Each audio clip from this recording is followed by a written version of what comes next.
اور اپنی اپنی جماعت سے موت تک جہاد کی بیعت بھی لیے ہوئے ہوں گے۔ یہ ساتوں حضرات مل کر حضرت مہدی کو حرمین میں تلاش کریں گے۔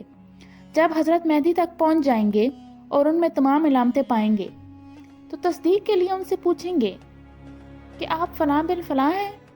حضرت مہدی ان کو خوبصورتی سے ٹالتے ہوئے کہیں گے، میں تو ایک انصاری ہوں، یعنی اللہ کے دین کی مدد کرنے والا، اور یہ کہہ کر مکہ مکرمہ سے چھپ کر مدینہ منورہ میں چلے جائیں گے۔ یہ حضرات آپ کو تلاش کرتے کرتے مدینہ شریف پہنچ جائیں گے۔ حضرت مہدی امامت کا عہدہ دیے جانے سے بچنے کے لیے ان سے چھپ کر پھر مکہ مکرمہ آ جائیں گے۔ یہ علماء کرام بےتاب ہوں گے کہ ہم نے دنیا بھر میں جہاد کیا، اصلاحی کوششیں کی، جان، مال، عزت، آبرو کے بے حساب قربانیاں دیں، منزل پھر بھی ہاتھ آئے نہیں دے رہی۔ کفر کا زور ٹوٹ رہا ہے، نہ کفریت کا غلبہ ختم ہو رہا ہے۔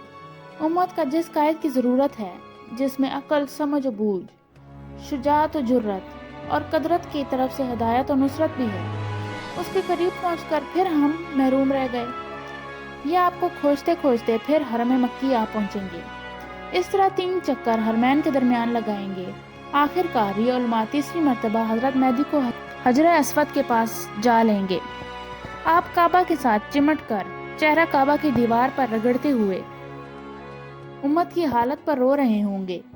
یہ علماء آپ کو پہلے خدا کا واسطہ دے کر کہیں گے کہ اگر آپ نے بیعت کے لیے ہاتھ نہ بڑھایا تو جتنی امت مظلومیت کی حالت میں ماری جا رہی ہے ان سب کا گناہ آپ کے سر ہوگا۔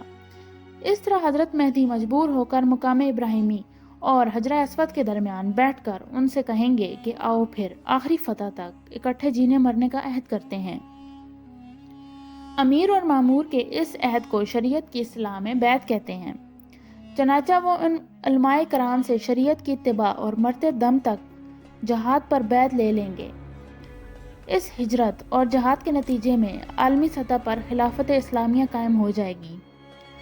حضور صلی اللہ علیہ وسلم نے مکہ مکرمہ سے مدینہ منورہ ہجرت فرما کر جہاد کا عمل جاری کیا تھا۔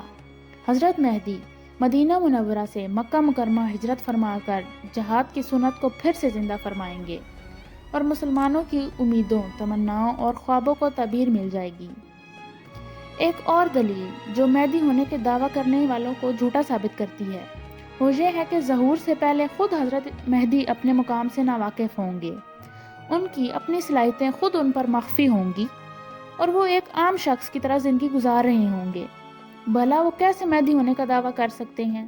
حضرت علی رضی اللہ تعالیٰ عنہ کی روایت ہے کہ حضور صلی اللہ علیہ وسلم نے فرمایا، مہدی ہم اہل بیت میں سے ہوں گے، اللہ تعالیٰ ایک ہی رات میں ان کو یہ صلاحیتیں عطا فرما دیں گے۔ یعنی اللہ تعالیٰ ایک ہی رات میں اچانک ان کو امارات اور خلافت کی یہ صلاحیت عطا فرما دیں گے۔ حضرت مہدی جس طرح کعبے کے پردوں سے چمٹ کر دیوار کعبہ پر منہ رگڑتے ہوئے امت کی بدحالی پر رو رہے ہوں گے، اسی طرح یہ 7 علماء بھی ان کی جستجو میں بے چین و بیتاب ہوں گے۔ ان کے ساتھ موجود 300 کے لگ بھگ افراد بھی دنیا بھر سے ان کی تلاش میں حرمین پہنچ چکے ہوں گے اور اپنا سب کچھ امیر کے ایک اشارے پر لٹانے کے لیے تڑپ رہے ہوں گے۔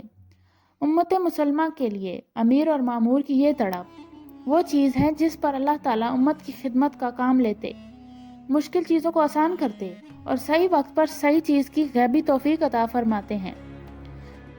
ہمیں ایک اور روایت میں بھی ملتا ہے کہ نزول عیسیٰ تک اس امت میں ایک جماعت حق کے لیے برسر پیکار رہے گی جو اپنے مخالفین کی پرواہ نہ کرے گی۔ اس جماعت کے آخری امیر امام مہدی ہوں گے۔ اس میں آخری جملہ اس جماعت کے آخر امیر امام مہدی ہوں گے بہت اہم ہے۔ اس سے صاف معلوم ہوتا ہے کہ حضرت مہدی نہ کسی غیر جہادی جماعت کے امیر ہوں گے، نہ کسی اور قسم کے فکری یا تنظیمی گروہ کے۔ اہل حق کے تمام جہادی جماعتیں اور ان کی ذمہ داری اپنی اپنی جماعتوں کو ان کے ہاتھ میں دے کر ان کے ساتھ ضم ہو جائیں گے، اور دنیا بھر میں الگ الگ جو کوششیں ہو رہی ہیں وہ حضرت مہدی کے جھنڈے تلے جب اکٹھی ہوں گی تو مجاہدین کی بے مثال قربانیاں اور حضرت مہدی کی ذہین اور جرأت مند قیادت مل کر مسلمانوں کو وہ گمشدہ چابی واپس دلوا دے گی جو عرصہ ہوا گم ہو گئی ہے، اور فتح و نصرت اور ترقی و کامیابی کی گاڑی جو 4 پہیوں پر چلتی ہے وہ دوبارہ چلنے لگی ہے۔ اس کا اندازہ حضور صلی اللہ علیہ وسلم کی ان احادیث سے بھی لگایا جا سکتا ہے جس میں سائنس کے بلبوتے پر دجال کی غیر معمولی شعبدے بازیاں بیان کی گئی ہیں جنہیں آج ساری دنیا اپنی آنکھوں سے دیکھ رہی ہے۔ دجال اعظم کو حاصل اس طرح کی غیر معمولی سائنسی قوتوں کے مقابلے کے لیے ہی حضرت عیسیٰ علیہ السلام کو غیر معمولی معجزانہ قوتیں دی گئی ہیں۔ جب حضرت مہدی کی یورپی عیسائیوں سے جنگ ہوگی، اس میں حضرت کے ساتھ 12,000 کے قریب مجاہد ہوں گے۔ ایک حدیث میں بھی آتا ہے کہ 12,000 کی تعداد کو کمی کی بنا پر شکست نہیں دیا جا سکتا۔ دوسری طرف متحدہ یورپی فوج میں 9,60,000 لوگ شامل ہوں گے۔ 12 جھنڈے ہوں گے اور ہر جھنڈے کے نیچے 80,000 سورما ہوں گے۔ یہ لوگ یورپ کے دروازے قسطنطنیہ سے گزر کر شام کی سرزمین پر آئے ہوں گے۔ گویا ظاہر میں تو دونوں فریقوں میں کوئی جوڑ نہیں نظر آتا۔ اس پر حضرت مہدی اور ان کے ساتھ شامل لوگوں کو ایک پیشکش کی جائے گی کہ ایک آسان سا مطالبہ رکھنے پر اگر اسے پورا کر دیا جائے تو ہم واپس چلے جائیں گے۔ تم صرف اتنا کرو، تم نے ہمارے جو آدمی قید کیے تھے اور وہ ہمارا مذہب چھوڑ کر تمہارا مذہب اپنا چکے ہیں، اب تمہارے ساتھ مل کر ہم سے لڑنے کے لیے آئے ہیں۔ تم ہمارے اور ان کے درمیان سے ہٹ جاؤ، ہم صرف ان سے لڑنے کے لیے آئے ہیں، تم سے ہمیں کوئی سروکار نہیں۔ یعنی اس سے یہ بات ظاہر ہو رہی ہے کہ کئی یورپی لوگ مسلمانوں کا حسن سلوک دیکھ کر مسلمان ہو چکے ہوں گے۔ وہ آبائی مسلم نہیں ہوں گے بلکہ نو مسلم ہوں گے، اور حضرت موسیٰ علیہ السلام کے زمانے کے جادوگروں کی طرح ان کا ایمان اتنا کامل ہو چکا ہوگا کہ وہ 12,000 کے لشکر کے ساتھ شامل ہو کر 9.5 لاکھ سے ٹکرانے کے لیے تیار ہوں گے۔ ان چند نو مسلم افراد کی حوالگی پر دنیا کی ترقی یافتہ ترین متحد قوموں کا لشکر واپس جانے پر تیار ہے، اور چند ہزار ٹوٹے پھوٹے مجاہدین کی جاں بخشی اس سے مشروط ہے، جنہیں موت سامنے نظر آ رہی ہے۔ لیکن ان چند کامل ایمان جہادیوں کا جواب سنیے۔ اللہ کی قسم، ایسا ہرگز نہیں ہو سکتا۔ وہ اسلام قبول کر کے ہمارے بھائی بن چکے ہیں اور ہم انہیں کسی صورت اکیلا نہیں چھوڑ سکتے۔ آپ خود سوچئے کہ ایسی جرأت اس وقت روئے زمین پر کس طبقے میں موجود ہے؟ کون ہے جو سپر پاور نہیں ہے لیکن وہ ہر ملک کو ایسا جواب دے سکتا ہے کہ حکومت جاتی ہے تو جائے، ملک چھنتا ہے تو چھنے، ہم مسلمانوں کو کفار کے حوالے نہیں کر سکتے۔